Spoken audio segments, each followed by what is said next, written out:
Okay, next up, because I work, one of my clients is Intrepid International, I just wanted to bring this up because I feel like a lot of retailers don't know that we are here to help you.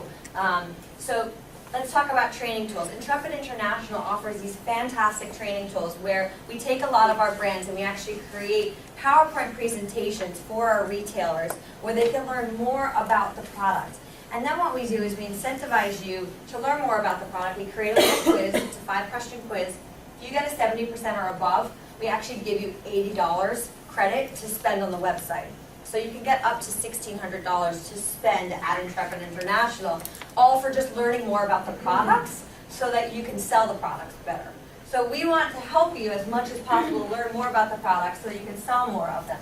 Also, product-specific sales contests. If you're saying, you call up your manufacturer or distributor and you're like, hey, I want to do a sales contest with one of your products, but I don't have any prizes to give the sales associate that sells the most of the product, we will give you prizes. Most definitely, hands down, we'll make that happen. And point of purchase materials. If you need them, ask. Most likely we'll get them for you or we'll help you finance them. So those are just some things, just remember that we're here to help, or Intrepid is here to help, or any other of your manufacturers or distributors. They definitely want to help you sell more. So collecting personal information goes back to that engagement circle that we were talking about. You have to ask. Unfortunately, people aren't at the point yet where they'll just give you their information. You have to ask for it. And I also recommend telling those customers why. Why are you giving me this information? What value am I going to get out of me giving you my personal information?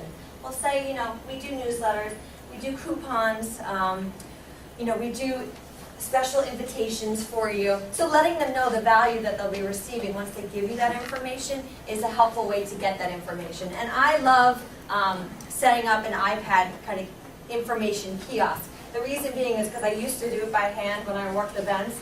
I can't read half the people's handwriting. I'm like, what? Is that a J? Is that an L? And then listening to it, sometimes you'll miss a letter. So this is a surefire way of making sure you get the correct email or phone number. Okay, we've just got a few more, and one of them is mobile marketing. And the reason I'm into mobile marketing is because I've actually been on the consumer side of mobile marketing, and it worked for me.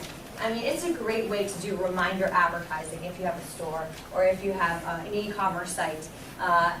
The reason being is 91% of Americans have their phone within arm's reach 24 hours a day, 7 days a week. I know I am a total, I have it on me most of the time. It's really an appendage at this point. So, and most of the time, within 3 minutes, a person will open and respond to a text message. They might not do that with an email, but with a text message, they definitely will. Also, mobile coupon redemption is 10% higher than any other type of traditional coupon redemption. So, go ahead.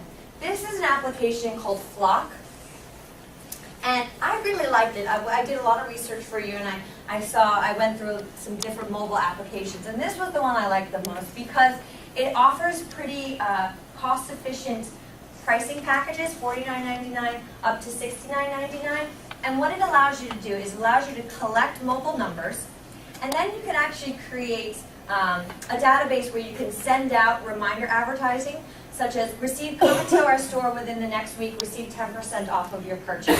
And I remember when I was living in California, and I would go and get maybe a facial, and I would only go when I got that coupon. I'm like, I am going to wait for this coupon, I know it's coming, and I would get it, and I'd make sure that I was in the store within that week. Also, what it allows you to do, allows you to create a digital punch card.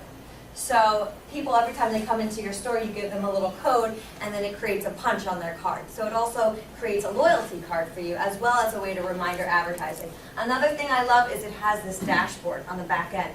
So you can actually measure how successful this particular application is working for you. You can see how many times people have used it, what your redemption rate is, and it's pretty, like I said, pretty nicely priced. It's not too expensive, I think, for what it offers you.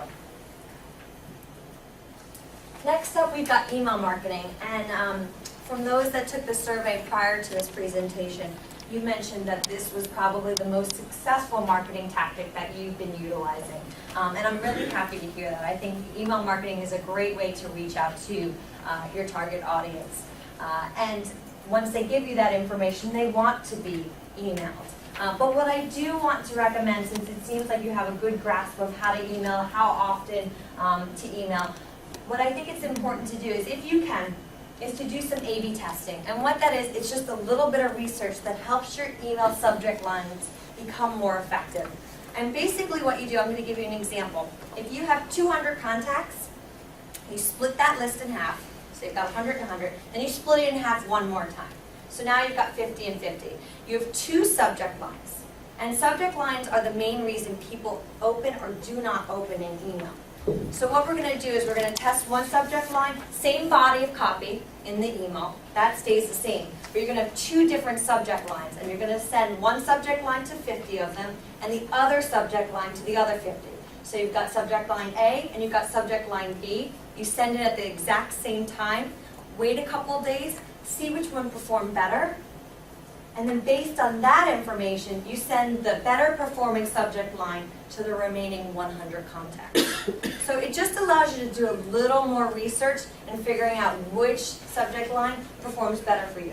And I always recommend keeping that subject line, just writing it down or putting it in a Word doc, and if it's specifically if it's a holiday subject line, using that one again, because you know that's a performing subject line for you. All right, we're almost there. We just have to go through social media. It's kind of a have-to-have type of thing these days. And if you aren't on Facebook, you have to be on Facebook at this point. It is the world's biggest nation. There are 31 billion people on Facebook. It's pretty wild. And everyone's on it, all different ages now. You've got moms, you've got grandmas, you've got kids. But what I really like about Facebook is the ads. The ads have performed well for every one of my clients. We've increased our Facebook ads with every one of my clients because what I like about it is it works for you. So it's a cost per click. So you only have to pay when the ad actually gets clicked on or when you get an increase in a like. And you can really micro-target your Facebook ads. If you've ever seen a suggested page for you, that's actually an ad. So it knows who you're friends with, and based on an algorithm, it can pick up what your interests are based on who you're friends with and what their interests are. So there's just so much information on Facebook in terms of data that you can really micro-target your age, the location you want to target, the interests. So if you want to maybe pick up on people that like the USEF page, you can do that. Or that maybe like your competitor's page and you want to grab them from your competitors. You can put your competitor's page in there and it'll target those specific people. Something I want you to keep in mind is that Facebook will work with you. I had a $20 a month budget for one specific client, and I'm like, I don't know how to create an ad. I didn't know in the beginning. So I put in a consult email. You can say, to Facebook, I want to have a consult. That you send them their email, and then they call you back.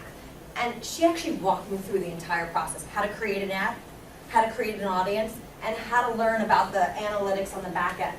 So they will work with you no matter what your budget is. They will walk you through this entire process because they really believe in their product and they want to get people more involved, because for us it was really effective in terms of getting people to not only increase the likes on our Facebook page, but also to drive people to our websites.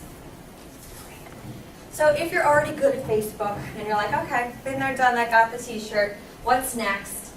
Pinterest is great for the U.S. equestrian market because it is the U.S. equestrian market.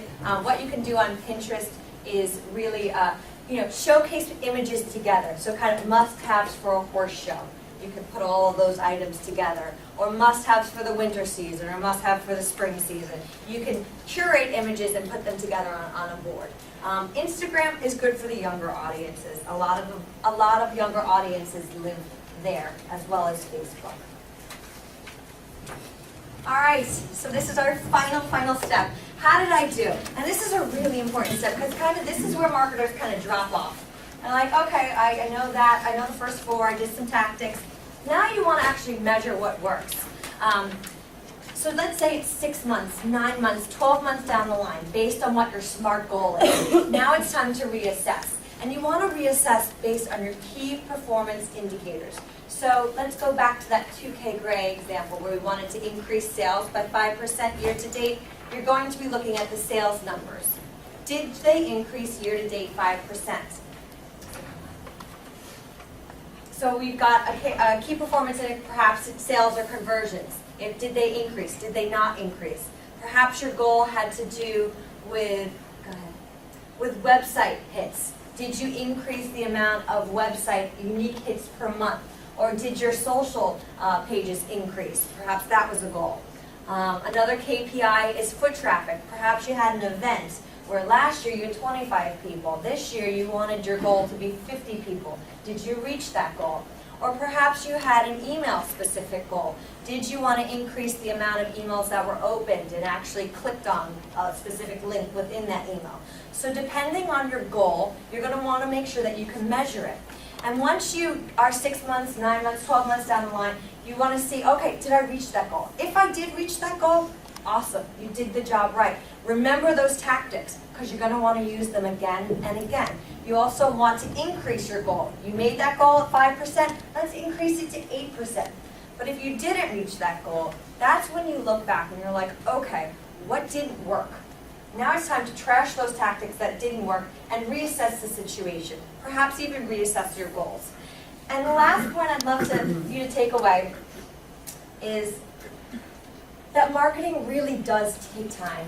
I wish that I could figure out that giant puzzle that I had in the beginning on one try, but marketing, it's not glamorous. It's not, having a dream and you're like, okay, well this is how I'm going to market it. I'm going to create this ad and put it in this catalog and everyone's going to want my product. It's really about learning, creating, testing, improving, and repeating. Any questions? So when you said the click-through on Google ad for the phone number, that's something in addition, like sometimes you see a big blue button come up. That's something you have to pay for. Is it ongoing or is it Some retailers will actually have a hyperlink that you can click on, right? And it'll actually go and create that phone call for you. But you have to actually see if your hyperlink is one of those hyperlinks. And if it's not, you can create an ad. It's called a click-to-call ad. Okay. And it'll create that big blue button for you on your desktop as well as on your mobile phone, which is the optimal place for you to have that click-to-call button. So for the FLOC app, does the customer have to have that on their phone? No, they don't. They can opt in. I mean, they're going to have to opt in, but they don't have to pay for it. You pay for it, but you can just say, this is something that I use. I want you to be a part of it so that I can send you a reminder or coupons, and then you can also have this loyalty card. So you're paying for it, but they just have to opt in for it. So they have to go and add it to their. Yes. Okay. Yep.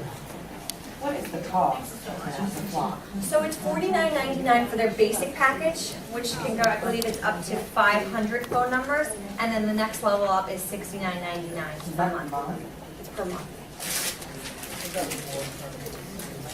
Reward programs are great. I mean, you don't have to do it digitally. Having a loyalty punch card is helpful. I'm constantly going to my one yogurt place because I'm waiting to get that 10th yogurt, so I get one for free. Those are still effective ways to do it. The reason I like the mobile one is because you can see on the back end how you're doing day by day. And I love looking and seeing what marketing tactics are being effective on a day-by-day basis, just because that's what I do. So it really allows you to have a dynamic interaction with it versus waiting for the card to come in. Maybe you don't log that in, so you'll know how you're doing in terms of loyalty. And if you have any other questions, I have all my contact information on the bottom of there. Feel free to send me your worksheet, and I will review it for free. So if that's of interest to you, I'm happy to help.